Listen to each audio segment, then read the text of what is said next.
wastong kaalaman. Yan ang kailangan, ingatan ang katawan at huwag pabayaan. Ang kalusugan ay ating kayamanan. Stay healthy,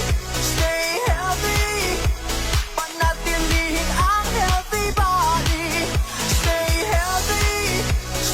healthy, ingatan ang inyong mga sarili. Ang programa na para sa lahat, wastong kaalaman. Yan ang kailangan, ingatan ang katawan at huwag pabayaan. Ang kalusugan ay ating kayamanan.